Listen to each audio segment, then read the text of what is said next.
What are these things that you really need to do as a wife for your husband? Kindly stick to this video to the end so that you can be able to know.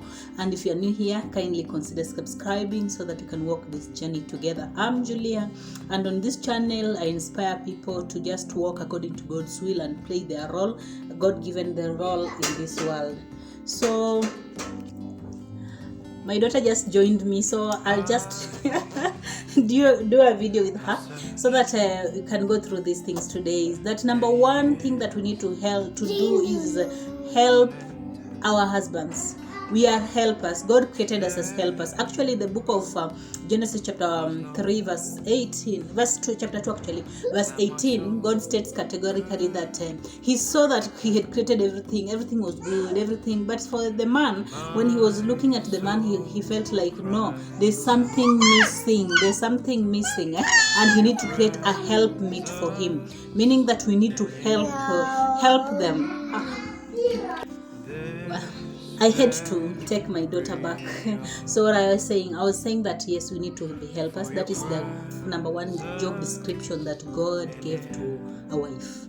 Like if you observe your husband, you actually, of course, he's a human, you see so many limitations, but you see so many areas that he needs help. He needed help in the house, help in finances, help in where your wisdom as God guides you, be a helper to this man. If you see something that his weaknesses, things that he's not doing it the way he's supposed to do, just to know that God created you to do to play out that role. Not meaning that you're going to control him or to change him or who he is, but there's just a way that you lend a helping hand. That's why role number 2 will just go well hand in hand with role number 1 that I'm going to describe. Role number 2 is that you need to pray for your husband. There's no any other woman out there praying for this man, as we know that there are so many temptations that are following them, be it in the home, in the family, at his workplace, his general life, maybe his fears and his doubts. He's the head of this house, yeah? He's the head and the leader of you. You are leader. So imagine if he comes up with a wrong decision and you are all following that decision. Imagine if he's just a fool. Like the husband to Abigail, like he will just keep on messing out everything. It is for you to pray for this young man. Actually, I would recommend a very nice book for wives. It's written by Stormy Marshall. It's called Power of a Praying Wife. Let me tell you, I started praying that, using that book even when I was still single, just praying for that man for future, like for his future. Now I've gone through it severally. I usually make a routine of going through it.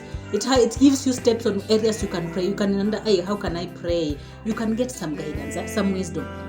You'll be guided on how to read and how to pray for him. In that book, Stormy Marshall is a writer, is a lady writer. She highlights areas that need to be prayed. He needs to be prayed for. So pray for him, also pray for yourself, so that you can be able to know how to pray, how to help him, which areas you need to help him, and how to effectively help this man. Actually, he's now getting older. Oh my God. Yes, I think the 2 points have hit home so well, because we need to help them, yeah, as wives. Number 2, we really need to pray for them. And lastly, we need to also to play our roles as a wife, maybe in the intimacy things.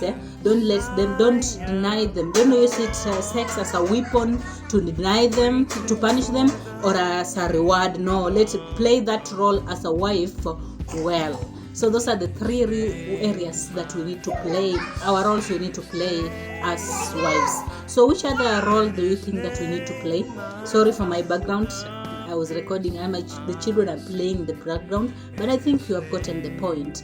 Kindly, if you have any other role that you think a wife must do for her husband, add it in the comment section. Bye. Oh, remember to subscribe.